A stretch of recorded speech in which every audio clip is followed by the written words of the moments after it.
RL Location Automobile. Pour toutes vos locations de voitures et utilitaires en Guadeloupe, faites appel à RL Location Automobile. Avec RL Location Automobile, réservez en toute tranquillité 7 jours sur 7, 24 heures sur 24. RL Location vous propose une large gamme de voitures et d'utilitaires au meilleur prix sur le site internet www.rl-location.com. RL Location, c'est aussi l'assistance et la livraison. Pour tout renseignement, contactez-nous au 0590 10 66 87. RL Location Automobile, la location en toute simplicité. Guadeloupe, actualité. Et nous débutons cette édition avec cet appel à témoins de la police nationale de Guadeloupe suite à la disparition inquiétante de Mathis Bertin, 17 ans, résident au Gosier. Ce jeune homme autiste présentant des tendances suicidaires a quitté le domicile familial situé à la Bloye le 10 février dernier et demeure introuvable. Toute personne disposant d'informations est priée de contacter le groupe de protection de la famille au 05 90 68 90 90 ou au 05 90 68 91 86. Passons maintenant à cette mobilisation au lycée général et technologique Yves Le Borg de Sainte-Anne, où les syndicats et les parents d'élèves se mobilisent contre la fermeture de classes prévues pour la rentrée 2025. Actuellement, la moitié des classes de l'établissement compte déjà plus de 30 élèves en moyenne. Le syndicat dénonce la corrélation faite par le gouvernement entre la baisse démographique et le nombre de classes ouvertes, craignant ainsi une dégradation des conditions d'apprentissage. Reportage Michel Depape. Nous nous mobilisons contre la baisse de la dotation horaire globale. Nous perdons un poste en espagnol et de plus, il y a de nombreux collègues qui vont devoir en fait aller travailler dans d'autres établissements parce que la DHG a baissé. Donc, conséquence, on va se retrouver avec des classes à 30, 35, voire plus, avec des classes donc surchargées. Et vous imaginez un peu la qualité de l'enseignement qui va être fourni. Alors nous avons eu jeudi dernier une réunion sur les dotations horaires et malheureusement, comme déjà quelques années, on se rend compte que le rectorat, on est toujours en négatif, donc il nous manque 15h50. On a des suppressions de postes et donc avec les enseignants qui sont pas d'accord avec ça, on s'est greffé à l'action d'aujourd'hui, les élèves également, on s'est greffé à cette action afin de montrer notre mécontentement au rectorat. Nous avons des classes de 35 élèves, ce n'est plus possible. Nous avons des enseignants qui ne sont pas remplacés, nous avons des délais de 5 mois avant un remplacement. Donc voilà, la sécurité des élèves n'est pas optimum, puisque les salles de classe ne sont pas faites pour accueillir autant d'élèves. Donc voilà pourquoi nous sommes là aujourd'hui. Nous avons tenu à faire cette journée coup de poing pour montrer notre mécontentement qui nous l'espère. On aura des résultats et le rectorat va nous entendre, va entendre la détresse des parents, la détresse des élèves. Nous subissons pour la rentrée prochaine des suppressions de postes, mais il faut savoir que cette situation vient après déjà des difficultés. Il faut savoir que depuis 2022, nous avons perdu 3 classes et cette année une classe supplémentaire. Nous n'avons pas de baisse d'effectifs en nombre d'élèves et par contre, le nombre d'élèves par classe est passé de 27-28 en moyenne à 31-32 et donc on a une dégradation des conditions de travail et aussi cette année on a eu à subir aussi beaucoup de difficultés face au fait qu'il y ait des professeurs malades et qu'ils soient non remplacés pendant plusieurs mois. Donc les élèves ont perdu beaucoup cette année et on pense que la préparation de la rentrée prochaine nous amènera à une situation encore plus difficile à l'avenir. Il faut garder les effectifs pour permettre d'avoir des taux d'encadrement, c'est-à-dire le nombre d'élèves par classe dans une moyenne maximum de 25 pour favoriser la qualité de l'enseignement. Donc nous disons purement et simplement aux responsables, au ministère de l'Éducation, ne liez pas la baisse de la démographie au taux des effectifs pour permettre effectivement un apprentissage de qualité pour nos enfants. Et toujours pour améliorer l'accompagnement des jeunes, la mairie de Petit-Canal, en collaboration avec la région Guadeloupe, a officialisé aujourd'hui la signature d'une convention pour le plan Action Jeunesse. Ce partenariat vise à renforcer l'accompagnement et l'insertion des jeunes de la commune. Grégory Laps nous en dit plus. Déjà, je dirais que je me réjouis de cette signature. Le but de cette convention, c'est de pouvoir accompagner la jeunesse canalienne à travers ce plan action jeunesse de la région Guadeloupe sur l'éducation, la formation, sur la citoyenneté, sur le sport, la culture, l'emploi, l'entrepreneuriat. Donc, je dirais un contour assez vaste pour apporter des réponses à la démarche de construction de la jeunesse et de la jeunesse canalienne. Aujourd'hui, nous avons signé une convention avec la mairie de Petit Canal, une convention de mise à disposition d'un espace pour que la région puisse accueillir les jeunes de Petit Canal pour le déploiement du plan Action Jeunesse.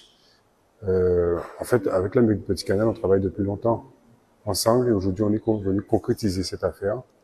On va accueillir un lieu mis à disposition de la jeunesse de Petit Canal pour la jeunesse Petit Canal. On viendra investir ce lieu pour justement donner des conseils, accompagner, à monter les dossiers, à faire les demandes diverses pour ces jeunes de Petit Canal. Il y aura des équipiers de rue qui iront vers la jeunesse, discuter avec la jeunesse, voir les jeunes, leur dire que cela existe, quel est leur projet, comment on pourra les aider, les outils qui existent.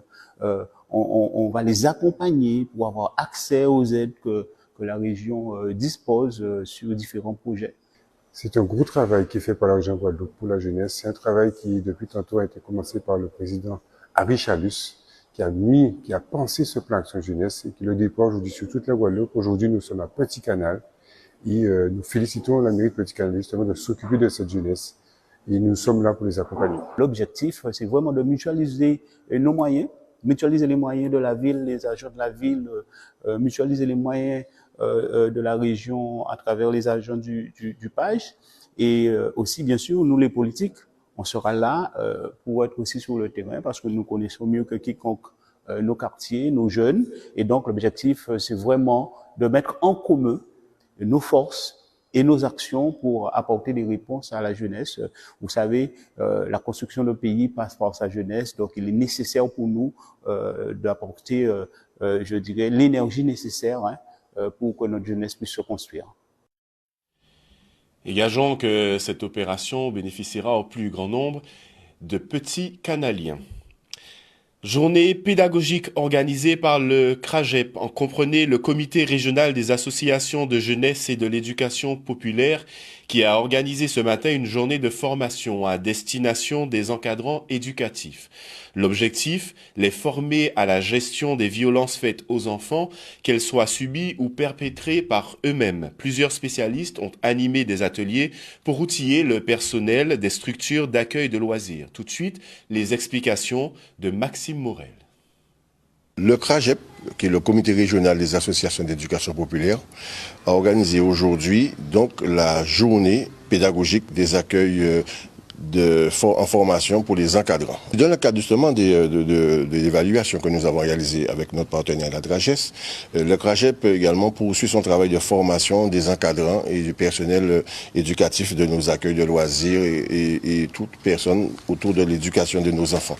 C'est que nous sommes aujourd'hui donc le 15 février dans la journée de formation autour d'une thématique forte et qui est très prégnante aujourd'hui, c'est l'accueil pour nos accueils de loisirs. C'est la violence faite aux enfants, à travers également donc l'ensemble également des accueils de loisirs. C'est-à-dire que souvent, les enfants sont victimes également de violences. Ça peut être entre enfants, entre adultes. Ces violences peuvent être liées, ça peut être aux réseaux sociaux, ça peut être également à des personnels également encadrants, ça peut être également des personnels extérieurs. Donc l'idée première, c'est de former. Il y a eu plusieurs intervenants et moi j'ai abordé la typologie des violences, les violences ordinaires comme les violences extraordinaires, notamment quand un enfant est spectateur du meurtre de sa mère par son père et un féminicide, mais également tout ce qui concerne les violences avec le cyberharcèlement, les violences physiques bien sûr, et les conséquences dramatiques et désastreuses de ces violences sur le développement de l'enfant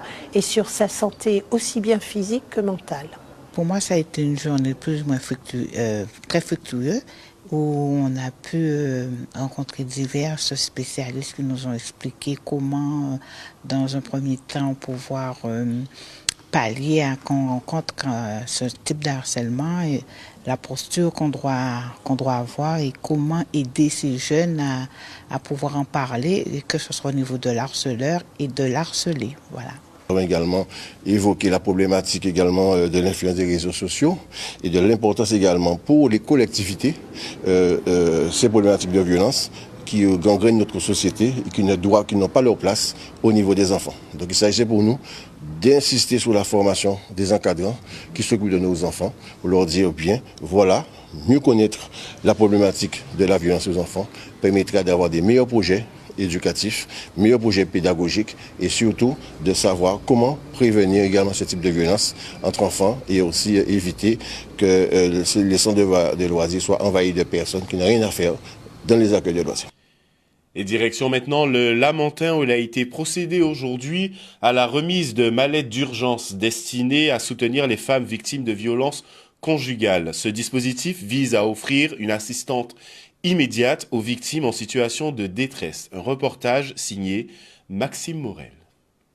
Alors ça m'est venu à l'époque, j'étais maire adjointe aux droits des femmes, j'ai suivi pas mal de femmes victimes de violences conjugales. Je travaillais en étroite collaboration avec le commissariat et la police municipale de Saint-Denis et c'est là que j'ai constaté au moment où elles quittent le domicile qu'il manquait quelque chose, un minimum pour conserver leur dignité, c'est-à-dire le kit d'hygiène.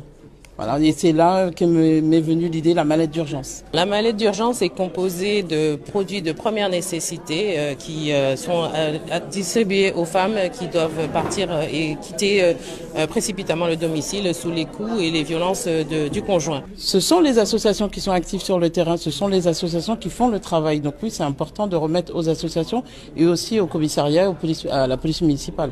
Bien entendu, ce sont les acteurs de terrain pour aider toutes ces victimes. Avant d'être des victimes, elles sont avant tout des personnes et qu'elles ont besoin de considération de leur dignité et leur rappeler effectivement qu'il y a une possibilité de voir au-delà des violences et surtout d'aller vers une reconstruction. Et ce dispositif remplit en fait toutes ces missions. Et c'est pour ça que nous sommes ravis d'avoir été conviés ce matin lors de cette remise de mallettes d'urgence. Nous sommes confrontés malheureusement 1 à 2 fois par semaine, parfois plus, à des femmes qui viennent déposer plainte à la gendarmerie. Il y a aussi des hommes, mais principalement, majoritairement des femmes. Et parfois, ces femmes ou ces hommes sont obligés de quitter le domicile rapidement pour éviter d'autres violences. Et elles sont ou ils sont sans rien du tout. Donc avec ces mallettes, nous pourrons au moins leur offrir tout ce qu'elles ont besoin de première nécessité. Des faits de violence conjugale encore trop nombreux sur notre territoire.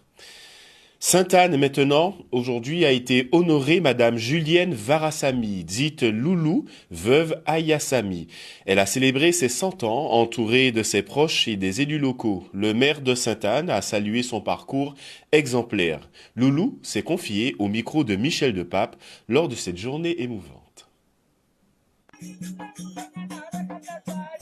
Nous sommes ici à Benetton.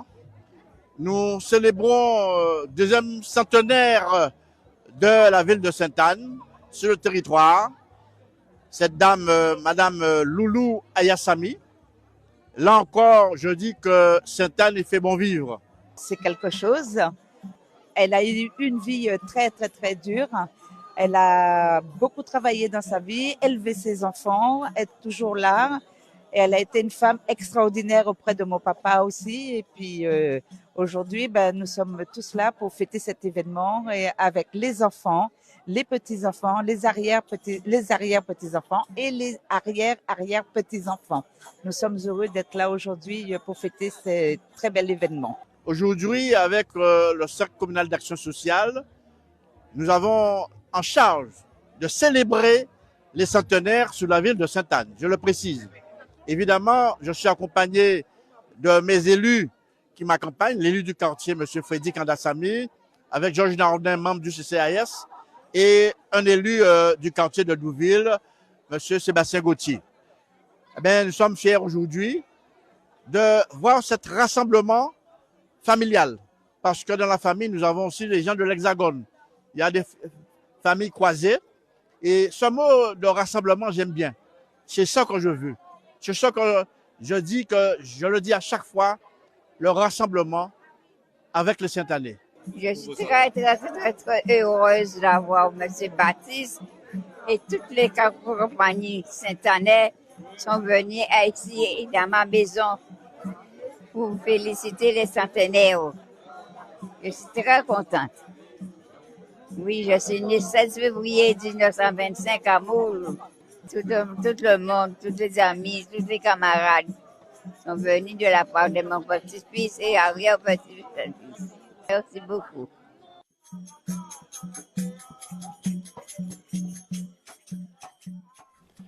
Et nous lui souhaitons évidemment encore de nombreuses années parmi nous. Direction maintenant Pointe-à-Pitre avec cette opération menée par le groupe APO Nation Nègre-Marron qui a lancé une initiative Masse Famille Sécurité pour sensibiliser les piétons et les carnavaliers ainsi que les cyclistes à la sécurité routière en cette période festive. Les participants ont parcouru différents circuits visitant les locaux de plusieurs groupes APO afin de comprendre la gestion de la sécurité durant le carnaval. Tout de suite, le reportage de Michel Depape.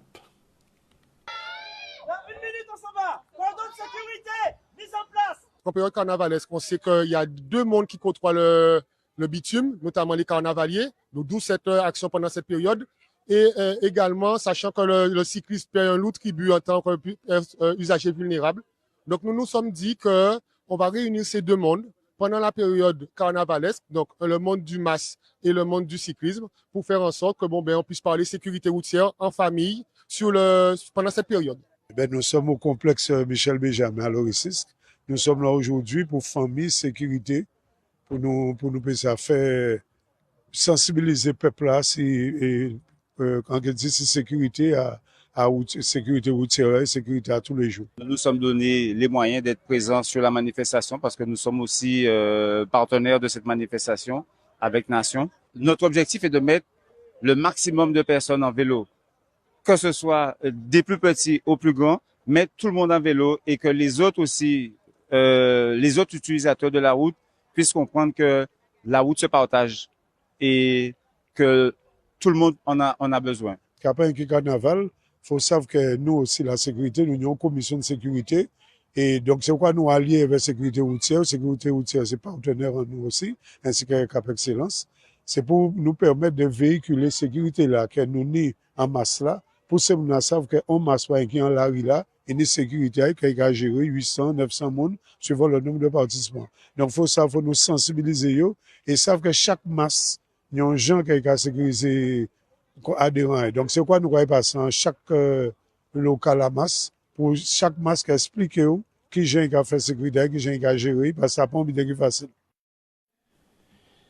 Et poursuivons avec l'esprit du carnaval. En effet, ce samedi 15 février, le hall Paul Chanchon de Pointe-à-Pitre a accueilli l'élection du prince, de la princesse et de la reine senior du carnaval 2025. Un événement haut en couleur qui contribue à la valorisation de notre patrimoine culturel. Retour tout de suite sur cette soirée avec le reportage de Michel Depape. Donc là, j'ai une très belle première partie avec les princesses, les princes et seigneurs Val. On a eu un show de grande qualité, de belles candidates, de belles princesses et de beaux petits princes, pardon. Donc je pense qu'on a eu un show vraiment à la hauteur, voire qui a dépassé nos attentes et ça promet pour la suite de la soirée. Automatiquement, quand tu viens dans une élection comme ça, on est stressé. C'est tout à fait normal. Mais maintenant, ça va beaucoup mieux. Puis, j'avais un public qui était derrière moi. Voilà. Il y a ça aussi. Mais je pense que c'est bien ce genre d'élection d'avoir, on va dire, avant les jours gras, des représentants pour le carnaval de Guadeloupe. Donc, on sait qu'on a eu le roi et la reine de la région bastérienne. On a les mystères ce soir, Miss et Mystères ce soir. Donc, je pense que c'est bien. Comme ça apporte un petit plus. Ça permet aussi de voir une autre facette des groupes différente de ce qu'on voit le dimanche dans la rue. On sait qu'on voit des groupes qu'on ne remarque pas peut-être forcément et qui se démarquent peut-être ce soir. Au début, j'étais pas stressée et après, quand j'ai vu le temps que ça a pris, j'ai commencé à être stressée parce que je me suis dit peut-être c'est un problème ou un truc comme ça, mais ça s'est bien passé. Je suis contente et c'était très stressant parce que je savais pas si j'allais gagner, si j'allais perdre, je sais pas. Je me suis très bien amusée.